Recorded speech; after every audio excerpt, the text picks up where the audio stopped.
The trouble is, we started writing it 20 years ago, and when we were writing it, we thought, well, there's not much about Warminster around at the moment, and most of it's written by Arthur Shuttlewood, and there's only tiny bits in books by Chris Evans and Patrick Moore and this type of thing.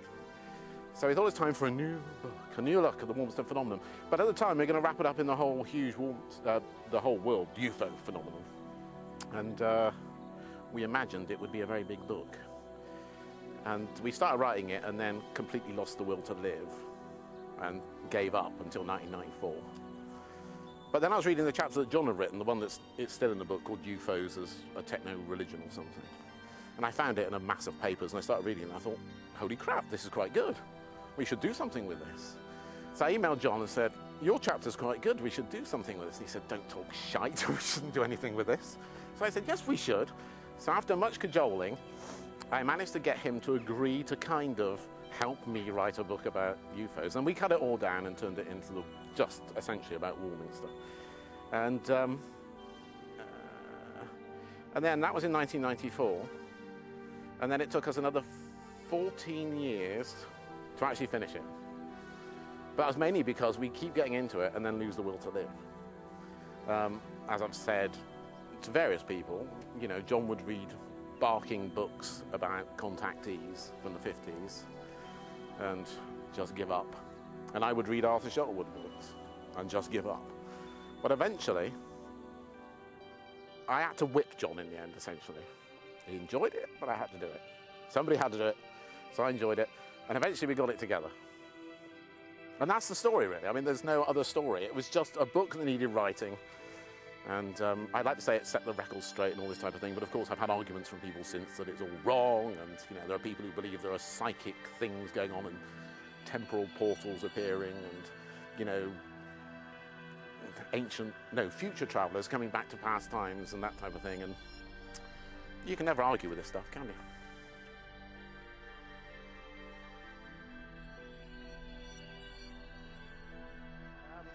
Well, I mean, obviously Arthur Shuttlewood, being at the centre of a lot of networks within the town. So he was a journalist on the Warminster Journal. He had been a councillor, so knew lots of councillors. He was a connector. He connected people together. But I wouldn't say it was all down to Arthur. I would never say it was all down to Arthur. You know, once the ball started rolling, it became self-sustaining for a while. It became self-perpetuating. People came to the hill because they wanted to see something. They'd heard about this magic place, and they rushed down to, you know, to see it. And once you get that kind of, you know, I mean, it was like Glastonbury for UFOs. You know, once the ball started rolling, you couldn't stop it really. Not until punk came along. Punk stopped it all, which is why I always think of it as a hippie phenomenon. You know, 1964 to 1977.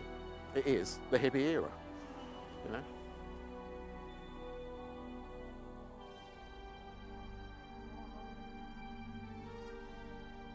I think nothing much. It's very difficult to say. The reports are so old, and they're from people who are no longer with us. They're very vague. And Arthur's books make them sound much more exciting than the original reports in the newspapers. So when you read it in Arthur's books, there's slithering serpents of sound and cascading waves, and poor old Marjorie By was on her knees by the church. But actually, when you read it in the Warminster Journal, a local woman heard a strange noise in the sky on Christmas Eve, and that's it, you know. So I would have no theory about what they were. You know, Arthur says that there was no manoeuvres going on Salisbury Plain at the time because of army block leave for Christmas, but the army doesn't close down for Christmas. And in fact, it'd be very good to have an exercise at Christmas, just in case atomic war started at Christmas. You know, I don't know. You know, Arthur was at the centre of things, but he never knew everything that was going on. He just couldn't. And I've got no opinion on whether it's a what did you say? No, I've got no atmospheric anomaly, no.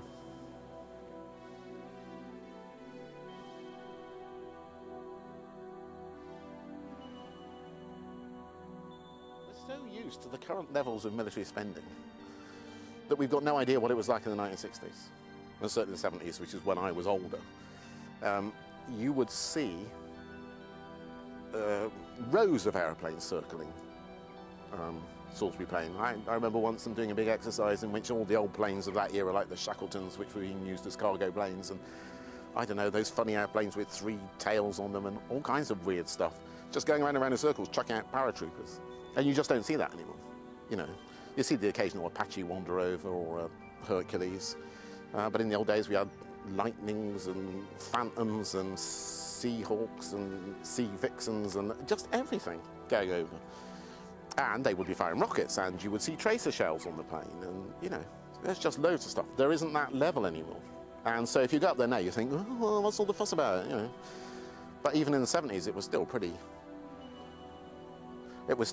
you know, crazy up there.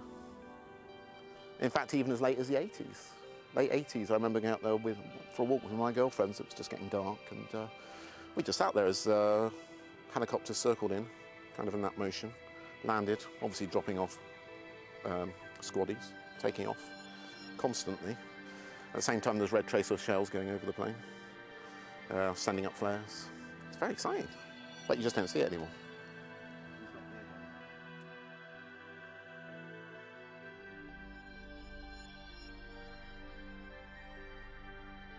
The thing is that Warminster is very close to a glider park, glider aerodrome.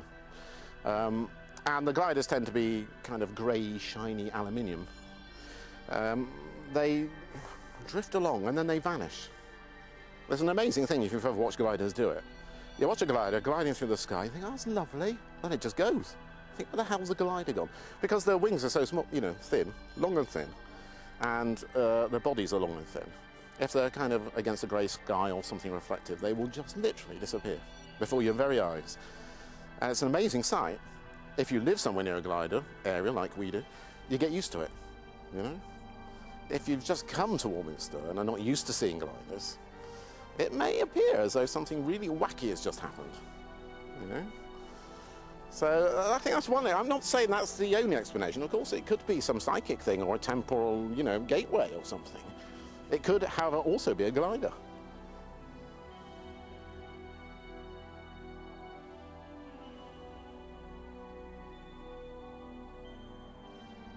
Historical context, Warminster is hugely important to British ufology. And because very few people now know about Warminster, it doesn't appear so. But certainly there's a generation of ufologists who cut their teeth in Warminster and still write books now. Tim Good, Paul Devereux, lots of people. Lots of people. It's just one of those things, suddenly your mind goes blank. Oh, there's lots of people. Lionel Beer, lots of Bufora people used to come here. There. And so, yes, so it's very important. And it also gave a particularly British context to the UFO phenomenon. The UFO phenomenon being a particularly American thing until the Warminster phenomenon. The Warminster phenomenon provided a kind of rural visions of Albion, Golden Country Kingdom aspect to ufology, which fit very well with the hippie, you know, the hippie movement that was to come.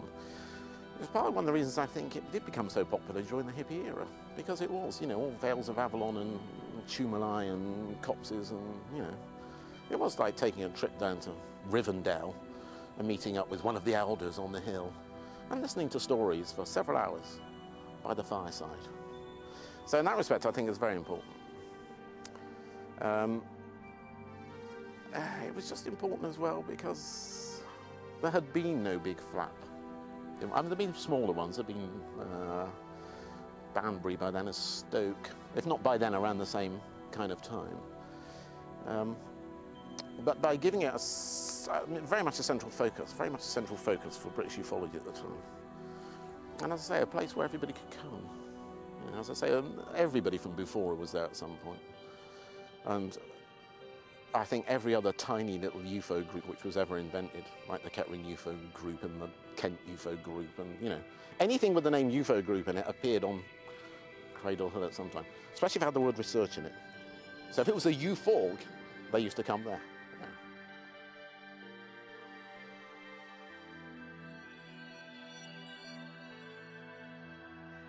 In writing in Alien Heat, I became even more sceptical about the phenomenon than I already was. I'd already been sceptical before writing the book, which some people would damn me for, of course, because I should have no stance at all. But of course, those are people who don't realise that you've got to have a stance to even have an opinion about something. You know, you can't just have an opinion about nothing. You can't write about nothing. You can't count the worms in the ground and come up with a theory about something. So yes, I was sceptical before I wrote Inalien Heat. Inalien Heat just made me even more sceptical. And I don't really see the point anymore of just recycling the same stuff over and over and over and over again. You know, I think there would be interesting research projects within ufology, and I think that if I came up with one, I might do something.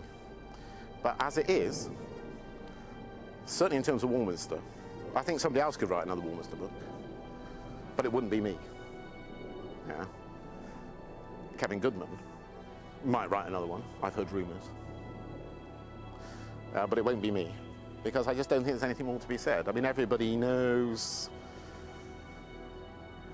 Anybody who's read anything about Warminster knows the centrality of Arthur Shuttlewood. I think in our book we kind of show that it just wasn't Arthur. There was a whole network of people involving, actually ufologists at the time and this type of thing. So if we've done anything new in Inalien Heat, it's to show that there was this network. It wasn't all down to Arthur. You know, it wasn't a one-man band. Although he was very central, there were other people.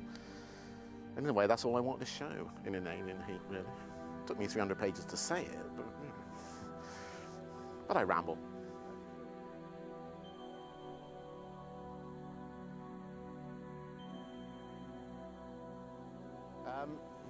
You have to understand that in the last 10 years, I've grown more and more disinterested in the subject anyway.